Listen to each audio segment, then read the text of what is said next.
జై శ్రీరామ్. ప్రయాగ్రాజ్లో మహాకుంభమేళా అన్వయ రీతిలో అంటే ఇంతవరకు ఈ శుక్రవారం వరకు కూడా విజయవంతం అయిన తర్వాత అంటే ఇంత పెద్ద వ్యవస్థలో కొన్ని ప్రాణాలు పోవడం జరిగింది. అది నిజంగా విచారించదగ్గ విషయమే. ఓ 2 సార్లు టెంట్లు దగ్ధం కాబడినాయి. ఒక వస్తువు పోతుండగా రహదారిలో కొంచెం రోడ్ యాక్సిడెంట్లు జరగడం, కొంత చిన్న చితక లేకపోతే ప్రాణాలు పోవడం అనేది ఒక్క ప్రాణం పోయినా 100 ప్రాణాలు పోయినా ప్రాణాన్ని మనం తీసుకురాలేము. యాక్సిడెంట్ అయితే ప్రాణాలు పోతే తీసుకురాలేము.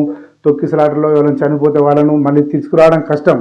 కానీ మొత్తానికి ప్రభుత్వ పరంగా చాలా చాలా చాలా మార్కులు పడ్డాయి ఉత్తరప్రదేశ్ ప్రభుత్వానికి. అంతేకాదు సహజ సిద్ధంగా హిందువుల్లో ఉన్న హిందుత్వ వాదం అనేది ఉప్పొంగింది.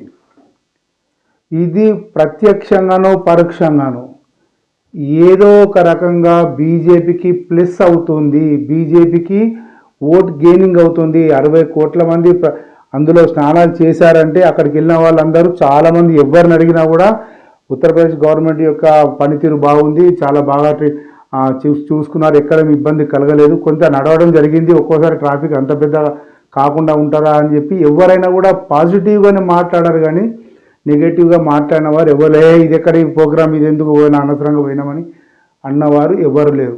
అందులో ఉన్న మానసిక భావన అలాంటిది. పాపపుణ్యాల సంగతి ఎవరికి వారే పట్టించుకోవద్దు. అయిపోయింది. ఢిల్లీ ఎలక్షన్స్ వచ్చాయి. ఢిల్లీ ఎలక్షన్స్లో కూడా విజయవంతంగా బీజేపీ అనూహ్య రీతిలో గెలిచింది.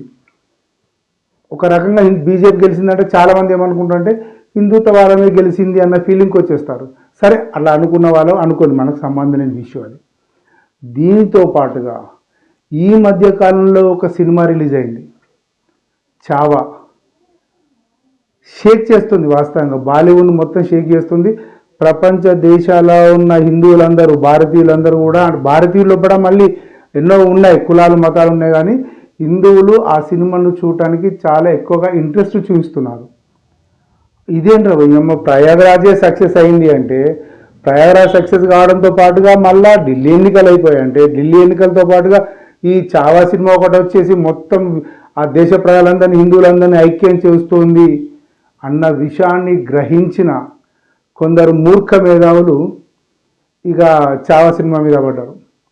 చావా సినిమాను ఎట్లైనా డిఫేమ్ చేయాలా, అరే భయ్ సినిమా అది పెట్టుబడి పెట్టిండు, ఒక మంచి స్ఫూర్తివంతమైన కథతో బయటకు తీసుకొచ్చిండు, దాన్ని సక్సెస్ చేసిండు, అట్లా చిత్రీకరణ అట్లా ఉంది కాబట్టి జనం చూస్తున్నారు.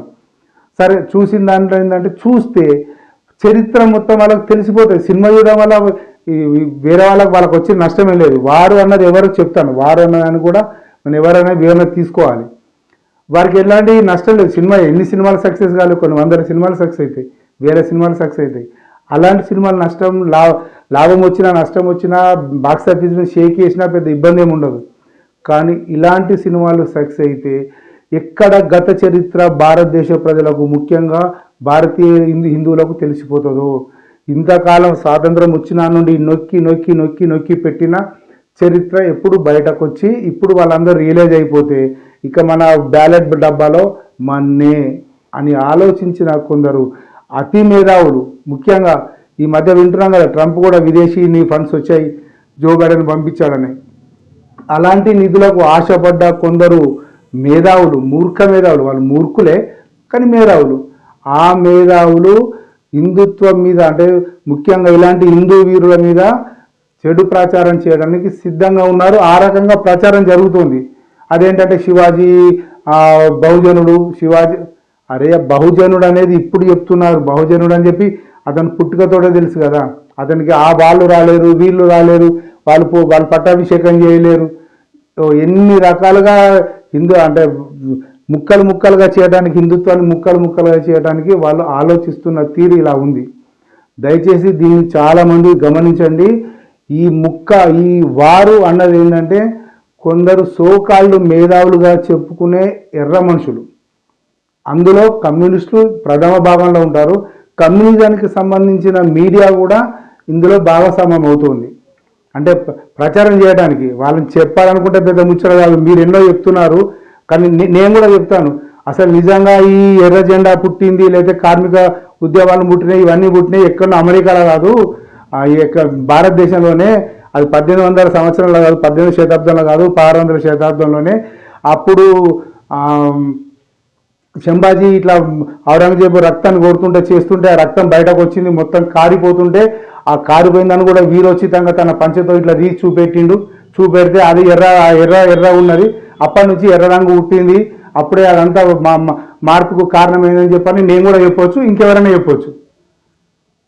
హిందుత్వాన్ని విమర్శించే ముందు, హిందూ వీరులను విమర్శించే ముందు ఎప్పుడైనా అదుపు తప్పినా ఇక నుంచి మీడియా పరంగా అంటే నేను సహజ సిద్ధంగా బేసికల్గా హిందుత్వవాదినే కాబట్టి చెప్తున్నాను. హిందుత్వవాదం అంటే దాని ఉద్దేశం ముస్లింకు క్రిస్టియన్లకు వ్యతిరేకమని కాదు. నా ధర్మాన్ని కాపాడుకోవడం నా బాధ్యత.